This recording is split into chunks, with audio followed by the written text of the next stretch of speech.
Zach Welly, l'entretien de la matinale. L'entretien de la matinale avec vous aujourd'hui, Aurélien Février, bonjour. Bonjour Youmna, et avec nous pour Zach Welly ce matin, Guillaume Jaouen, bonjour. Bonjour. Vous êtes avec nous parce que vous avez décidé officiellement de lancer un nouveau parti politique à Mayotte, c'était début du mois d'avril. Pourquoi vouloir créer un nouveau parti qui porte le nom d'Imani Yamaoré ? Alors avant tout, je souhaite un très bon ramadan à toutes les musulmanes et tous les musulmans qui nous écoutent à Mayotte et ailleurs. Alors ce parti Imani Yamaoré vient de la société civile. C'est un petit groupe qui s'est réuni autour de valeurs au début de l'année 2021 et qui a souhaité défendre un nouveau projet pour proposer une nouvelle orientation pour Mayotte. Nous avons des valeurs d'empathie, des valeurs d'espoir pour Mayotte. Et donc, nous avons choisi de défendre un projet qui va proposer des engagements auprès de la population mahoraise. Parce qu'aujourd'hui, vous n'êtes pas satisfait de ce qui est proposé par les différents partis politiques ici à Mayotte ? D'une certaine manière, oui. Nous constatons un bilan qui est plutôt décevant au terme des 10 ans que nous venons d'écouler dans la départementalisation.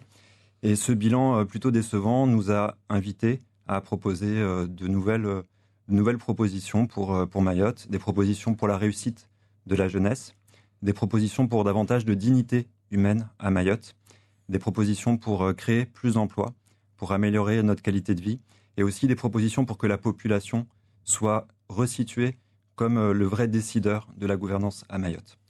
Vous êtes toujours, de par votre activité professionnelle, un homme de conseil, vous avez conseillé des élus. Pourquoi décider aujourd'hui de passer de l'autre côté, de vous mettre dans la lumière plutôt que de rester dans l'ombre ? Vous n'avez pas été satisfait du travail qui a été fait avec les élus ?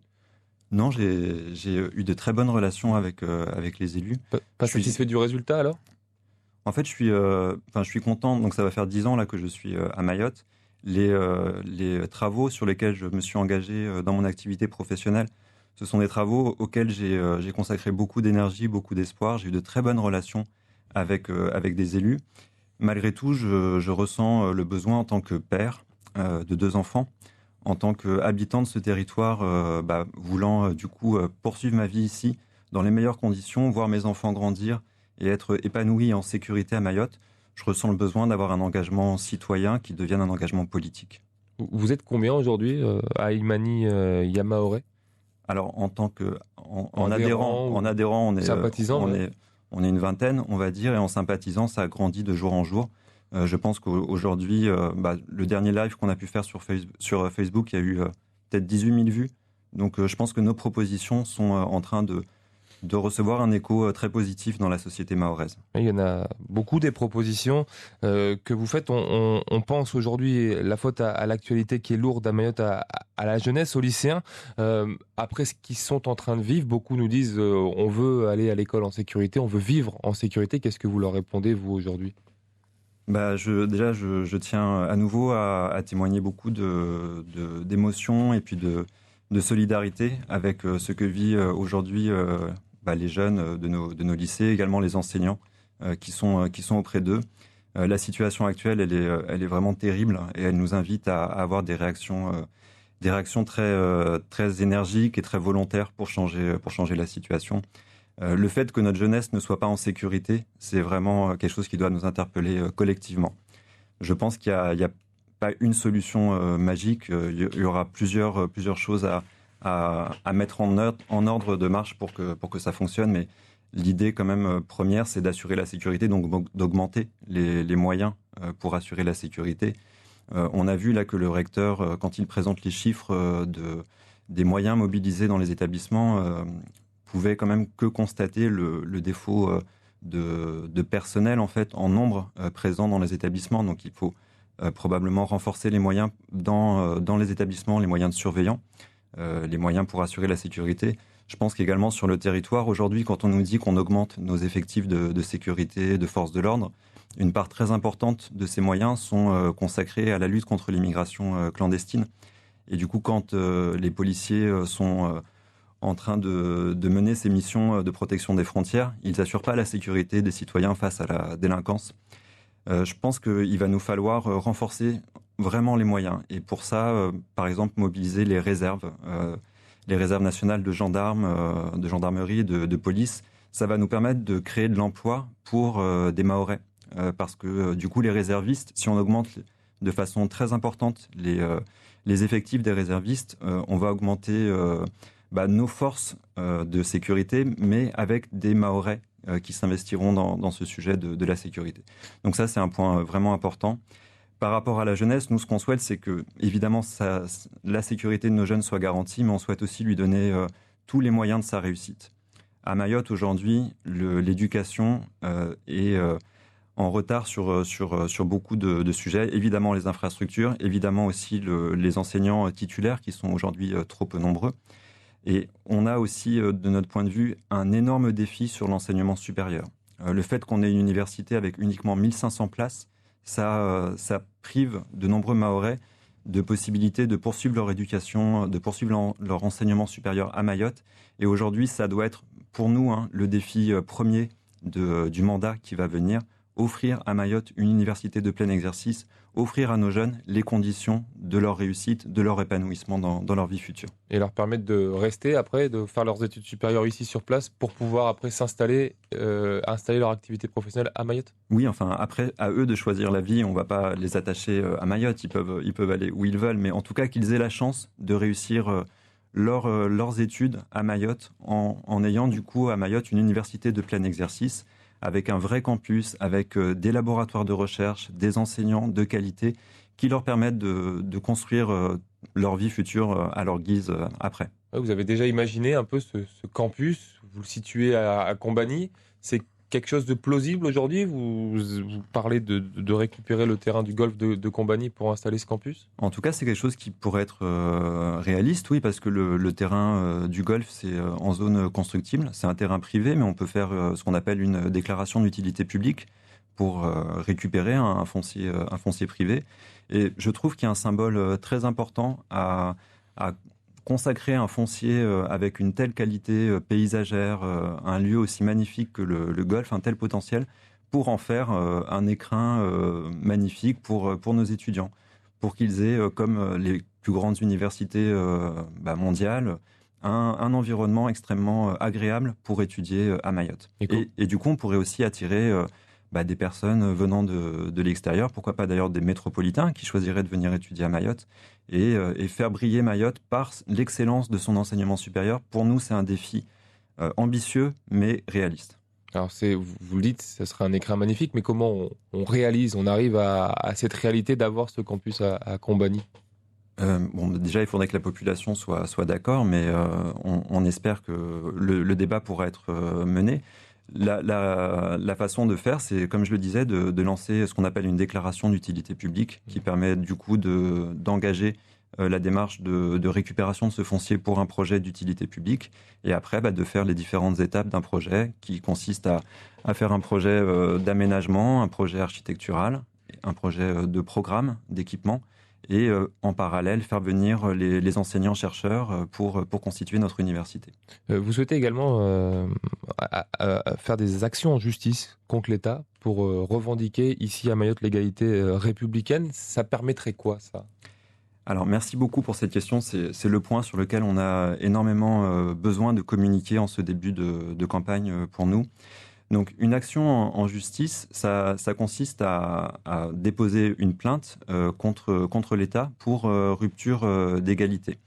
Ce qu'on souhaite, c'est que l'État soit, on va dire, interpellé par rapport aux différentes inégalités que subit le territoire dans le domaine de l'éducation, le domaine de la sécurité, dans le domaine de la santé, dans le domaine des droits sociaux, dans le domaine également des titres de séjour territorialisés qu'on a, et que l'État, du coup, soit mis devant ses responsabilités par rapport aux politiques qui sont mises en place à Mayotte.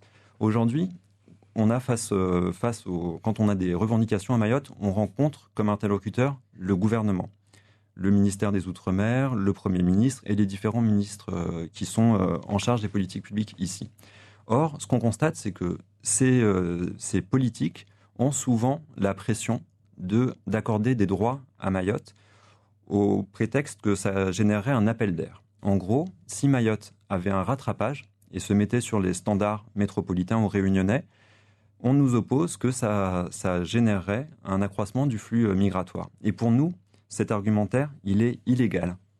On ne peut pas discriminer Mayotte au motif du flux migratoire. C'est vraiment nous faire payer les conséquences d'un flux migratoire dont on n'est pas responsable, dont la France doit à laquelle la France doit trouver les solutions. Et donc, on souhaite engager cette action en justice pour que notre interlocuteur, ce ne soit plus le gouvernement, mais que ce soit le pouvoir judiciaire, le juge en fait. Et on pense qu'en utilisant cette plainte pour rupture d'égalité, on va pouvoir élargir la discussion et du coup avoir avec le politique qui aura finalement la menace d'une sanction au niveau judiciaire, qui aura la pression pour nous accorder nos droits. On pense aussi que le fait que Mayotte soit à l'initiative de cette plainte, c'est un acte d'émancipation.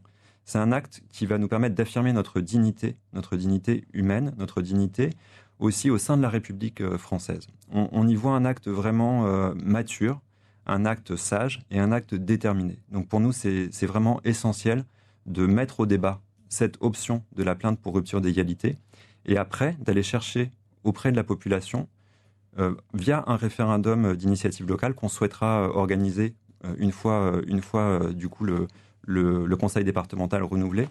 On va proposer à toute la population mahoraise de se prononcer pour ou contre cette action en justice contre l'État.